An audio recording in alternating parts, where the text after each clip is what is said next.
Good evening students. Start करते हैं आज का टॉपिक। और आज का टॉपिक है हमारा मोड्स ऑफ एसेक्सुअल रिप्रोडक्शन में फर्स्ट पार्ट बाइनरी फिशन। तो binary fission and amoeba and leishmania, दोनों में क्या डिफरेंसेस हैं, दोनों में कैसे होता है बाइनरी फिशन, उसको हम पढ़ेंगे। देखिए बाइनरी फिशन जो है वो मिलकर बना है दो वर्ड से। बाइनरी का मीन्स होता है टू, बाइनरी वर्ड का मीन्स होता है टू, ठीक है। और फिशन मीन्स होता है डिवीजन। तो मीन्स किस में डिवाइड होना, दो पार्ट में, दो सेल में, यानी पेरेंट ऑर्गेनिज्म जो है वो टू पार्ट्स में इक्वल हाफ्स में डिवाइड हो जाए सिंपल डिवीजन से, यानी सिंपल माइटोटिक डिवीजन से, यानी दो सेल में डिवाइड हो जाए, तो उसको हम बोलते हैं बाइनरी फिशन किसी भी प्लेन में। इसका कोई परफेक्ट ओरिएंटेशन नहीं है अमीबा के लिए। In this process, parental organism divide into two halves by simple mitotic division, यानी two halves में divide हो रहा है simple division से।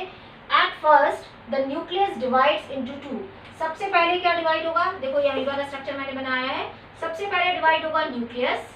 न्यूक्लियस जैसे ही डिवाइड होएगा, क्योंकि आपको पता है कि एक सेल जब डिवाइड होने वाली होती है उससे पहले उसका सारा मटेरियल जो होता है वो सब डुप्लीकेट होते हैं, सब कुछ उसका डबल बनता है अमाउंट में। तो यहाँ पर जब न्यूक्लियस में क्रोमोसोम नंबर भी डबल हो जाएगा, वो रेप्लिकेशन हो जाएगा डीएनए का, डबल हो जाएगा अमाउंट में, उसके बाद जाके वो डिवाइड होगा। तो सबसे पहले न्यूक्लियस डिवाइड होगा, उसके बाद इसका साइटोप्लाज्म डिवाइड होगा। ये बात आपको ध्यान रखनी है कि पहले न्यूक्लियस डिवाइड होगा फिर साइटोप्लाज्म डिवाइड होगा। यानी न्यूक्लियस डिवीजन को हम बोलते हैं कैरियोकाइनेसिस और साइटोप्लाज्म डिवीजन को बोलते हैं साइटोकाइनेसिस। तो पहले कैरियोकाइनेसिस होगी फिर साइटोकाइनेसिस होगी, यानी पहले न्यूक्लियस डिवाइड करेगा फिर साइटोप्लाज्म डिवाइड करेगा, और उसके बाद यहाँ पर दो डॉटर अमीबी बन जाएंगे, daughter अमीबी।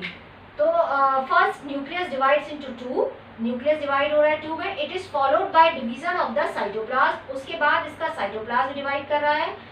And then finally splitting of parent cell into two daughter cell occurs. उसके बाद फाइनली ये बीच में से अलग हो जाएगा और यहाँ से अलग होके क्या बन जाएंगी, ये दो डॉटर अमीबी। डॉटर अमीबी क्यों, फर्दर ये डिवाइड करेंगी, ये फर्दर डिवाइड करेंगी, 2 से 4 बनाएंगी, 4 से 8 बनाएंगी, फर्दर डिवीजन करती रहेंगी, इसलिए इसको हम बोलते हैं डॉटर अमीबी। तो ये बनी, अब ये अगेन इसमें प्रोसेस होगी तो फिर से ये दो डॉटर अमीबी बनाएगा, ये भी दो डॉटर अमीबी बनाएगी, तो इसलिए हम इसको बोलते हैं डॉटर अमीबी, क्योंकि ये फर्दर डिवाइड होगी। तो पहले न्यूक्लियस डिवाइड किया, फिर साइटोप्लाज्म डिवाइड किया, फिर वो दो डॉटर अमीबी बन गए। तो यहाँ लिखा dividing nucleus then cytoplasm divide, और उसके बाद दो डॉटर अमीबी फॉर्म हो गए। तो ये तो किसी भी प्लेन में हो सकता है, यानी चाहे वो ऐसे डिवाइड करे, इसमें कोई ऐसी स्ट्रक्चर नहीं है कि उसको एक परफेक्ट ओरिएंटेशन होना चाहिए, चाहे ऐसे डिवाइड करे, चाहे ऐसे करे, चाहे ऐसे करे, कैसी भी डिवाइड करे वो इक्वल टू हाफ्स में डिवाइड होगा। बट लश्मानिया के केस में ऐसा नहीं है। ये लश्मानिया है जो कि कालाजार स्प्रेड करता है, कालाजार स्प्रेड करता है लश्मानिया। तो इसमें एक डेफिनेट ओरिएंटेशन हो सकता है, डेफिनेट ओरिएंटेशन में होगा डिवीजन, क्योंकि अगर बाइनरी फिशन ऐसे होगा तो एक तरफ तो इसका विप्लाई की फ्लैजिला प्रेजेंट है, विप्लाई की स्ट्रक्चर प्रेजेंट है ना, ये फ्लैजिला। तो ये अगर हम ऐसे डिवाइड करेंगे तो फ्लैजिला तो एक ही तरफ रह जाएगा, दूसरी तरफ आएगा नहीं। तो इस तरह से इसके लिए एक डेफिनेट ओरिएंटेशन है, उसी में डिवाइड होगा।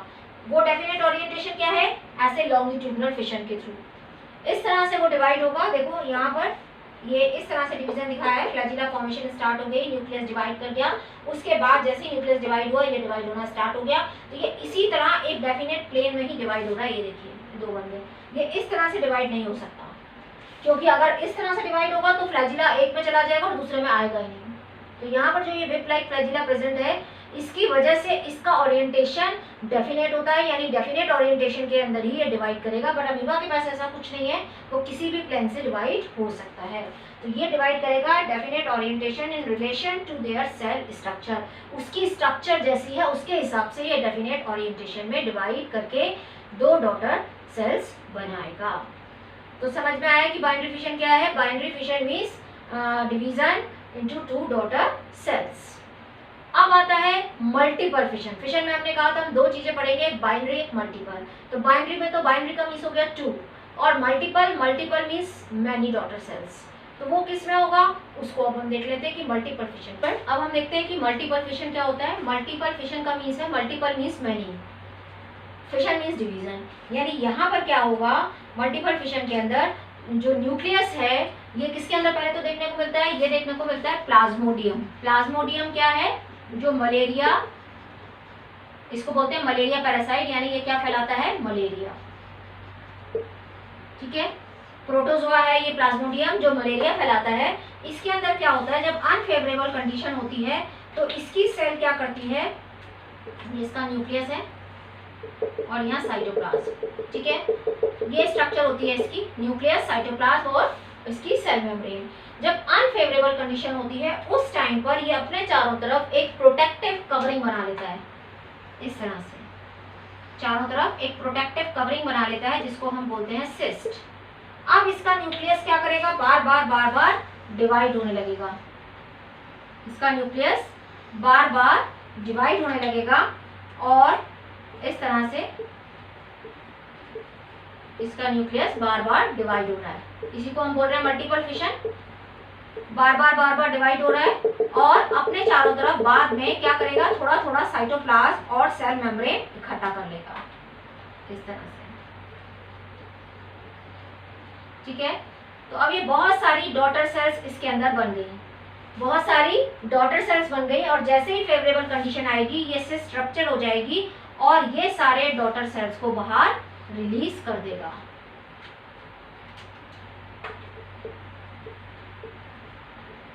ठीक है, तो ये सारे डॉटर सेल्स बाहर रिलीज हो जाएंगे, यानी एक ही टाइम पर इतने सारे डॉटर सेल्स ये प्रोड्यूस कर रहा है।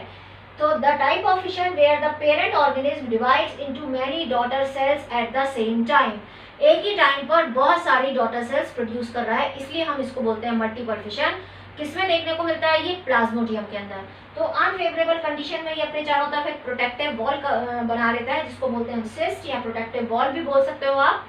इसका न्यूक्लियस डिवाइड करेगा बार बार, बहुत सारे न्यूक्लियस बन जाएंगे। उसके बाद ये उसमें क्या करेगा, थोड़ा थोड़ा बिट ऑफ साइटोप्लाज्म आ जाएगा और उसके बाद उसमें एक मेम्ब्रेन बन जाएगी।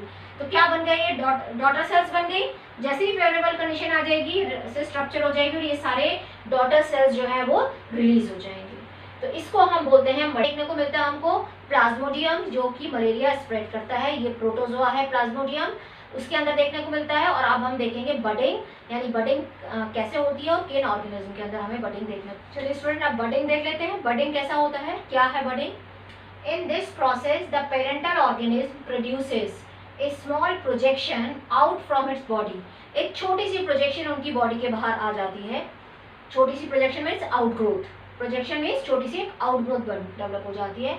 This projection is called bud, जिसको हम बोलते हैं bud. It further grows in size, ये साइज में बढ़ती है, and get separated from the parental body, और पेरेंट की बॉडी से सेपरेट हो जाती है। It then becomes a new individual, और ये फिर क्या बन जाती है, एक नया इंडिविजुअल। जैसे एग्जाम्पल कौन कौन से हैं, हाइड्रा एंड ईस्ट। तो अगर हम हाइड्रा का एग्जाम्पल देखें,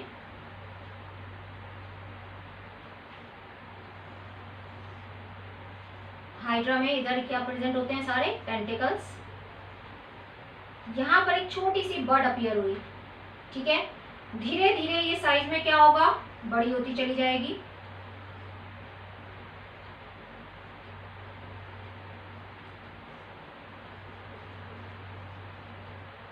धीरे धीरे क्या होगा, ये साइज में बड़ा होता चला जाएगा, ठीक है। और जब ये बड़ा हो जाएगा साइज में, तो यहाँ से क्या होगा, ये बिल्कुल सेपरेटेड हो जाएगा, अलग हो जाएगा और बिहेव करने लगेगा एज ए न्यू इंडिविजुअल, ठीक है।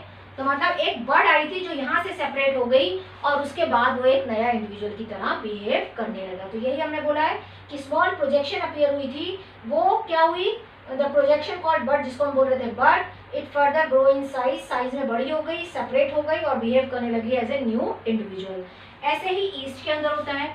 अगर हम ईस्ट का स्ट्रक्चर देखें तो ईस्ट में भी ऐसे होता है, एक छोटी सी प्रोजेक्शन डेवलप हो जाती है, इस तरह से न्यूक्लियस डिवाइड कर जाता है और फिर वो ऐसे बन जाती है चेन, और भी बनने लग जाती है और डिवीजन स्टार्ट हो जाता है और चेन ऑफ बर्ड इस तरह से बनती चली जाती हैं। ये किसके अंदर देखने को मिलता है हमें, ईस्ट में। तो ईस्ट में भी क्या होता है, एक छोटी सी आउटग्रोथ डेवलप हुई, यानी न्यूक्लियस डिवाइड किया, ये आउटग्रोथ जो है वो ये डिटैच हो गया, ये बन गया एक बर्ड, और एक बर्ड उसके बाद और डिवीजन होगा, तो इस तरह से चेन ऑफ बर्ड्स बनती चली जाएंगी। तो इस तरह से बडिंग होती है, यानी कि छोटी सी आउटग्रोथ डेवलप हो जाती है। तो डिवाइड करके ये एक बड बन गई, उसके बाद और डिवीजन हुआ तो चेन ऑफ बर्ड्स बन जाती है। तो इस तरह से ईस्ट में और हाइड्रा में बडिंग के थ्रू डिवीजन होता है।